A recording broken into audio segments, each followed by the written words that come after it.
welcome to another episode of Creating Memories Live with Team Sunweb.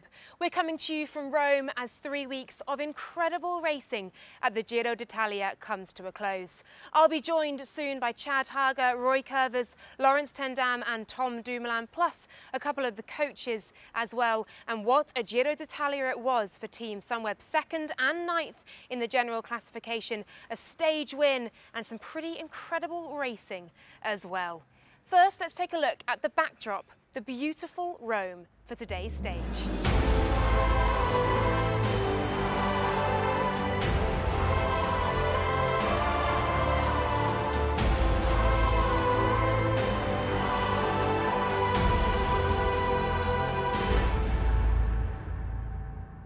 First up, I'm very pleased to be joined by Roy Curvers and Laurens ten Dam. But before we talk to the guys, let's take a look at their Giro d'Italia. Okay, I take you this morning on a trip through the bus.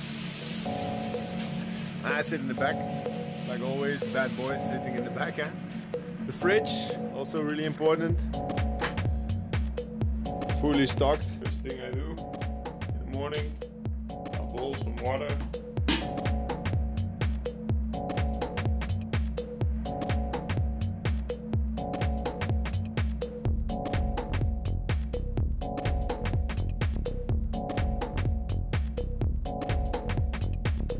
Oh Chad, how was our day? It was hard, man. It was hard. Guys, it looks like you've had a pretty incredible 3 weeks. Roy, we'll start with you. Your first Giro, now done in the books. Was it what you expected? Yeah, yes and no. I expect it to be a little bit chaotic, like Italians always are. But yeah, actually I was surprised by the landscapes, the beautiful country of Italy. So that was what I didn't expect. And of course, yeah, to do such a good GC again after last year's win, and with all the pressure, all the things added to prove for the 2nd year in a row that you can compete with the world best, that we would achieve it. Yeah, it's really a nice feeling that's in the books now. And it looks like you guys all had some fun as well. How important is that to actually create a good atmosphere, a good dynamic within the team? I think that's a key to success, because like the races, they are so hard, and every day you have to be fully concentrated in a race to do all the things right. Yeah, that next to that you need some fun, and you need some moments of de-pressuring, and that keeps the 3 weeks running. Doable. Yeah. And the moment that stands out for you two is one of the best, the funniest, a high point? We had it just now, I think, after the finish. We were laying in the grass, you know, somewhere next to the Colosseum, drinking beers, and DJ Lenny had his music out, and we had some chips. Unfortunately, no pizza yet, but beer and chips would do the job, and it was really nice after party for me. It was the best moment. I'm glad you've brought up food, because forget bike racing, forget the Giro d'Italia. I've been desperate to know, since watching your vlog, if you ever found, now forgive my pronunciation, did you find a crème knödel? We're in search for crème knödel.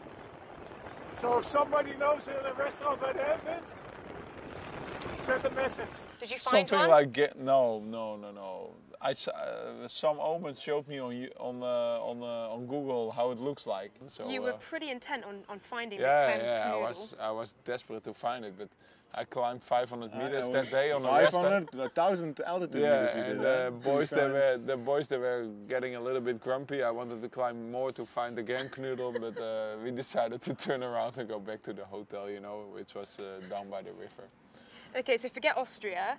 What sticks out in both of your minds from the start in Israel? It was hot. It was Jerusalem was nice. Actually, training I didn't like too much there. The days before we have to train still a little bit of hours, but we were in the car 1 hour, and then we rode 2 or 3 hours in the desert, and it was not too much fun. So actually I was happy to be in Italy, but Jerusalem was nice to see. Yeah. Okay, Roy, you're the boss on the road, and Laurens, you may have something to say about this. But do you have the final word after the meetings in the mornings? Do you say, right, this is how it's going down today, or do you get back chat from him? Yeah, of course I get back chat from him, but it's not only me. I think we decide with all the guys together what our plan will be, and in the end that's something we all agree on. And in the race sometimes it doesn't go like you planned in the morning, and then I am the guy to organize if you have to change the plan. But normally it's not only me giving the call. It's comes out of everybody's minds, and that's what makes a plan a good plan, I think. And there's so much that goes on that bus that of course nobody sees. You took us on a tour of the bus in one of your vlogs, and you called yourself the bad boy at the back. Is that true?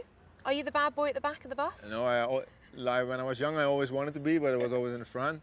So I decided when I'm older then I can decide myself where I sit, and now I sit in the back. Actually, I moved to the front, right? You remember my first year in the team? Yeah, you were in the back, but he was next to me and he spoiled coffee over me and pasta. Every day.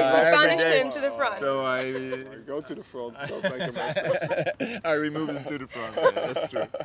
Okay, talk to me about the funny moments that happen that nobody sees on that bus. Keep them clean. I think one you saw in the vlog when we were all dancing just before stage, spontaneous There starting. were some serious moves going on there.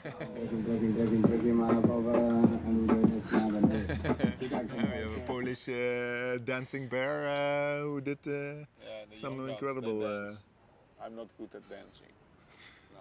And Lawrence, for you, what's been the main difference between 2017, last year, and this year?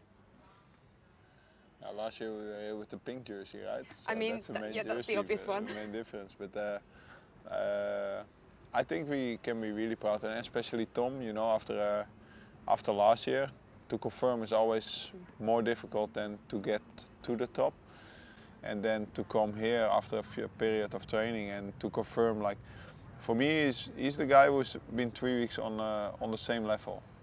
Like you saw, Yates was fading, Froome was coming, but he was there for 3 weeks, always on the appointment at the right time, you know, like, so he was there when he needed to be. So that's, I think he can be really proud of it. And then we have our young gun, Sam Elman, got 9th, 22 years old, actually supporting his leader without any pressure, but still got there. And I think that's also a remarkable result. So I think we can be really proud of this Giro, and I will have good memories of this too. You know, I won my first 2 Giros. The third I got second, you know, with the team. So it's not a bad effort, you know. And I'm really proud of the team and all the boys, how they worked, and even also Louis Vervaeke, for example, unfortunately had to pull out 2 days before the finish. He was also there for 3 weeks and giving his all he could. And I think we had a nice group together. So we can be proud, yeah. And then if there's one better, that's sports, you know. Like, also Froome worked his ass off, also Yates worked his ass off. And that doesn't mean that if Tom is 3 weeks on a mountain, he deserves to win, you know. It's still a race to be racing, and we raced it with everything we had. And at the end, this was the results. We fought till Rome, and if second is the result, we have to be satisfied with that. And what will you miss from the Giro, do you think? The coffee in the morning. Yeah. And what have you missed from home? The coffee in the morning. Yeah, the coffee. Yeah. My kids, my wife, Yeah. deciding what to eat myself, stuff like that. Drink a beer. And for both of you, what's the first thing you're going to do when you get home? Yeah, have fun with the kids. Yeah. That's, Same. We both the 2 only dads, I think, in this team, rider-wise. And I'm also looking forward to be just in time home to get my oldest from school, because then school's finished, and if I make it just in time, I can go with my bike to school to pick him up, and that's what I look forward to the most. Yeah. And we have some questions for you both from fans now as well. Roy, first up, from someone who's really excited that you finished your first Giro. How do you feel, and what did you think before, during, and now after your Giro d'Italia? Before I thought it was going to be tough. During I thought it is tough, and afterwards I think it was tough. And how do you feel now? Tired. That sums it up. And Lawrence, for you, from Martin Boersma, and I really hope I've pronounced that properly. What do you really? There's a food theme with you going on. What do you really want to eat now the Giro is over? Oh man, no. a T-bone steak. Okay. Yeah. Tomorrow night I go to the best restaurant in Alkmaar and bring my kids, my family and my aangenomen zoon, so my adopted son, and we go for a big dinner. Yeah. Sounds like you're going to have a good rest period after the Giro d'Italia. Roy, Lawrence, thank you very much for joining me up here. So we've talked about vlogging and we've seen how much fun these guys have had. Let's take a look now at how the rest of the team saw their Giro d'Italia.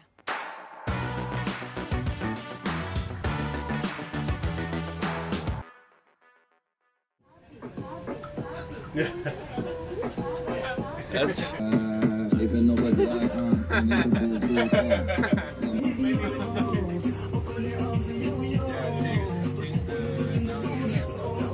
They're trying to go on the stage.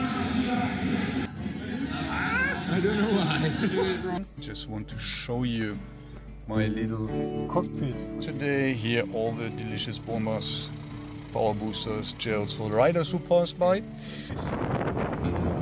Nice bike pod. Totally flat.